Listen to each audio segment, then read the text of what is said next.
BRS MLA కొత్త ప్రభాకర్ రెడ్డి మాట మార్చేశారు.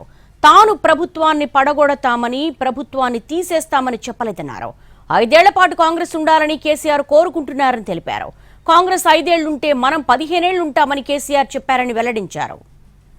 ప్రజలేమంటున్నారు, మీరు మళ్ళీ రావాలి, మీకు మేము చందాలు వేసుకొని మేము గెలిపించుకుంటాం. మేము పారిశ్రామికవేత్తలు కానీ బిల్డర్లు కానీ ప్రతి ఒక్కరు కూడా మేము చందాలు వేసుకొని మళ్ళీ మీకు గెలిపిస్తాము. మేము గవర్నమెంట్ని పడగొడతామని లేదు, గవర్నమెంట్ని తీసేస్తామని లేదు. మా సారే కేసీఆరే 5 ఏళ్ళు ఉండాలి, 5 ఏళ్ళు ఉంటేనే మనకు మంచిగా ఉంటుంది. ఏం తొందరపడద్దు. మనం ఇప్పుడు ఏం మనకు అవసరమే లేదు.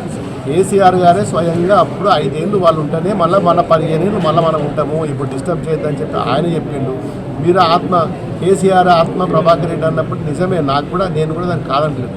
మరి ఆయన 5 ఏళ్ళు ఉండని చెప్పి 5 ఏళ్ళు ఉంచడం వల్ల 5 ఏళ్ళు పరిపాలించడం మనం ఏమనర్థం చెప్పినప్పుడు అదే నేను పాటిస్తున్నాను.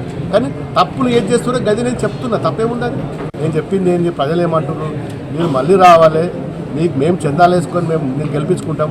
మేము పారిశ్రామికవేత్తలు కానీ బిల్డర్లు కానీ ప్రతి ఒక్కరు కూడా మేము చందాలు వేసుకొని మళ్ళీ మీకు గెలిపిస్తాము. మేము గవర్నమెంట్ని పడగొడతామని లేదు, గవర్నమెంట్ని తీసేస్తామని లేదు. మా సారే కేసీఆరే 5 ఏళ్ళు ఉండాలి, 5 ఏళ్ళు ఉంటేనే మనకు మంచిగా ఉంటుంది. ఏం తొందరపడద్దు. మనం ఇప్పుడు ఏం మనకు అవసరమే లేదు. కేసీఆర్ గారే స్వయంగా అప్పుడు 5 ఏళ్ళు వాళ్ళు ఉంటేనే మళ్ళీ మన 15 ఏళ్ళు మళ్ళీ మనం ఉంటాము. ఇప్పుడు డిస్టర్బ్ చేయొద్దని చెప్పి ఆయన చెప్పిండు.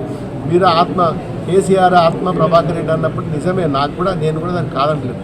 మరి ఆయన 5 ఏళ్ళు ఉండని చెప్పి 5 ఏళ్ళు ఉంచడం వల్ల 5 ఏళ్ళు పరిపాలించడం మనం ఏమనర్థం చెప్పినప్పుడు అదే నేను పాటిస్తున్నాను. కానీ తప్పులు ఏం చేస్తున్నా గది నేను చెప్తున్నా, తప్పేముందని.